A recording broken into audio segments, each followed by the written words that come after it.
Hello, hello. How are we? Long time no see. It has been 5 weeks to be exact. Just finished work there, so hence the whole get up. And I thought it was about time we sort of crawl back and give you a bit of an update. Um, I think it's probably safe to say at this stage that I am possibly the worst person on YouTube at making videos and doing follow-ups and everything else. So I think the last time you seen me, it was the day the Slurry band came in, and there's been quite a bit has happened since then. So I thought it was only right just to come back and say hello and I suppose kind of fill you in on what has all been happening here.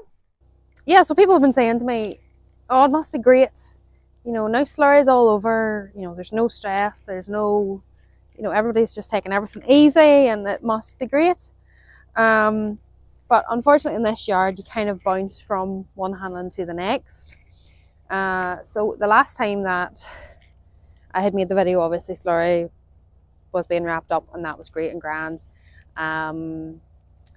We had really,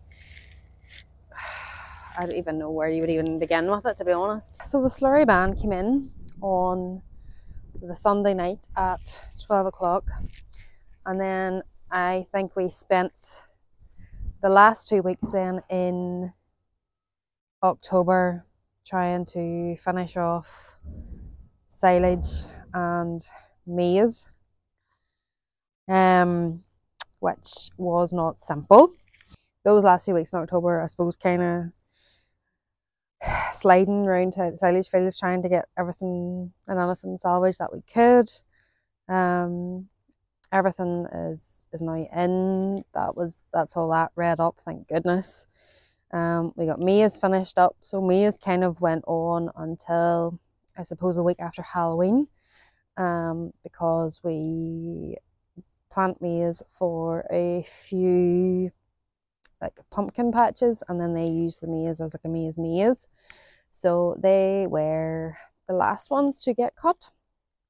So that is all done and dusted, all in and read up. And then I suppose from then on in, calving has really kind of taken a hold with the whole situation. So Slurry stopped and calving went clean mad.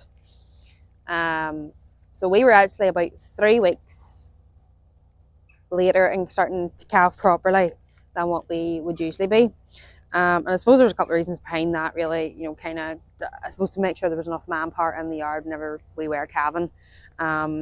We calve quite fast and quite a quantity, so it is vital that we have people that can go into the calf shed and kind of help out at feeding time and stuff. So that was kind of the main reason for it.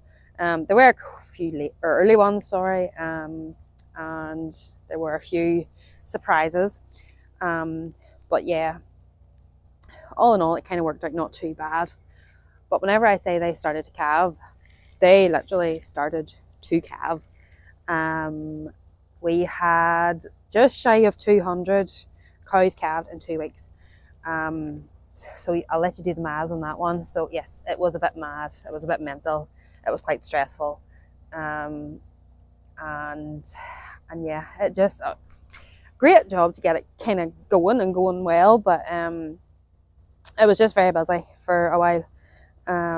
Christopher, God love him, hardly left the calf shed at all. So like in the mornings they were maybe we start to milk at 5.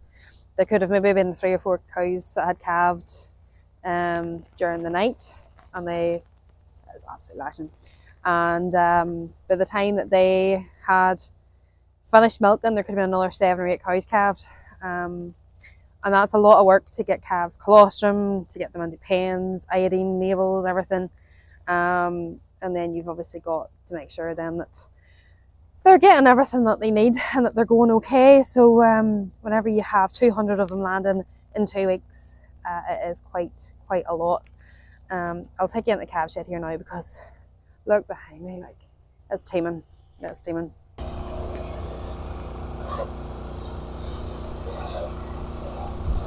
don't even know how many cows we actually have calves at the minute. We are quite well through. We have 40 odd bulls away as well already. So yeah, it's going grand. Yeah, so Kevin really went off with a bang, and we had quite a good wee stretch there at the start where we were problem free, where there wasn't really much to report. Everything was seeming to go not too bad. And then whenever the temperature changed there a couple of weeks ago, us and along with the rest of the country, I think we've all kind of just started to experience the same issue. So obviously with calf rearing, if you get any sort of fluctuation in what the calves are used to, such as temperature, environment, feed, if they're moved, anything like that, it can all set them back. So the temperature dropping is a big factor, and it was quite mild and wet up until then, and then now obviously we're sort of in a bit of a time now where we are experiencing a bit of disease and a wee bit of bother, and it's all just trying to counteract that and try to keep moving. I'm just talking to you here whilst I'm trying to fix this thing. The joys. So you can see here, just the exact same setup as what we were working with before. So we have all calves the first 7 days come in here to the individual pens, in here for 7 days, and they are fed milk out of the tank, so they get their colostrum, then second and third milk comes out of the cows. They're then moved over here into batches of 5, where they will stay for another week, and then once they are finished in here, they will then go over to the automatic feeders, where they go on to powder. So I want to come on because there's a few very important things that I have to tell you about. I told you before that FarmFlix actually followed us this year, and that series is going live on FarmFlix's platform on, I think it's Sunday the 17th of December. So we've actually seen the first 2 episodes of it. So another thing that there's a lot of going on at this time of year is servicing. So that's Kennedy's, and just servicing the 320 at the minute, and then still a lot of washing to do this year, but we're getting there. Slowly but surely we are getting there. This one here is next in the queue. It's rudely interrupted by my husband there. The last time you actually seen this silage pit, it was being covered, and yeah, we're probably about a quarter of the way back in it now. Yeah, so aside from calves and everything else that goes on, we obviously have an awful lot of washing to do, a lot of fixing to do. This is a new toy as well that came 2 weeks ago. So she is a new Triolet 32 cube twin auger diet feeder. If Philly could have got one twice the size, he would have. But yeah, haven't heard anything really much about it. So no news is good news, as a man says. There's always plenty going on. There's always plenty of stuff happening here. There's always loads and loads and loads happening. And I think, to be fair, after this year, because of the way the contracting was, probably found ourselves that there was a lot of catch up to be played. There was a lot of things that we maybe should have been thinking about doing earlier on in the year that we just never had a chance to. And that's kind of really just what's been happening. Really up until now. So everybody's all happy. They're in the dry. They're not as keen to be looking outside at this time of year. So Sturdy is washing his rig today here.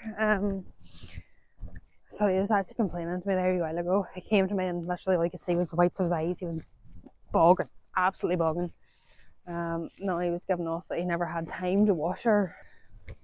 For the past 3 weeks, I would say, we have had 3 power washers going every day. So if you were kind of following these videos this time last year, you will have seen that I had said that most of the men that work for us during the summer stay on during the winter. And there is usually plenty to be at. So at the minute there's 2 fellas who are up at Paddy Woods and Sons Quarry, and they are just pulling dump trailers. So they're up there with their tractors, and then the rest of the boys are just in here at home. So between washing and servicing and fixing, and then anything to do with cattle and the cows and everything else, there's always plenty to do. I suppose the only difference this time of year is that, you know, they do get home at a decent hour. There's no late nights or anything like that. So I suppose next thing probably it'll start to happen. We'll start to see the harvesters and that going down to McGee's, just outside Dublin, to get their wee winter TLC done. So yeah, they go down every year. God, the 1180 is still in quite bad shape, isn't she? Yeah, no, they go down every year. And the mechanics in McGee's take a bit of time, go through them all, around them all.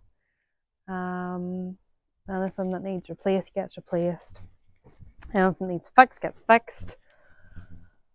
And then that is I am ready to rock for next year. Next year again.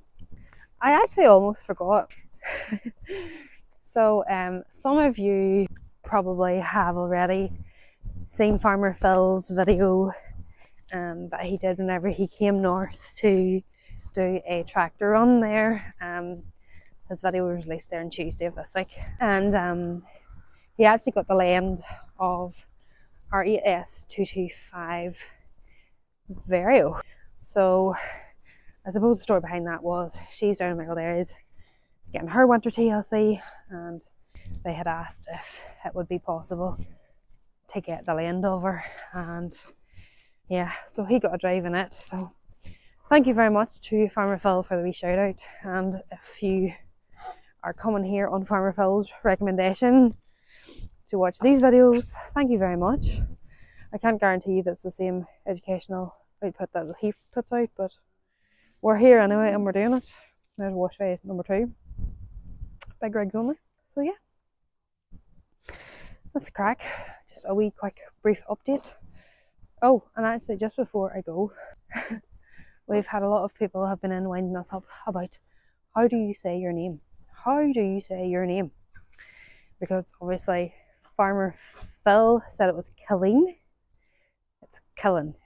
Killen. Killen. So just to clear that up, in case anybody was wondering. Anyway, I will scoot on here and go and do a bit of work, and we'll see you again some stage.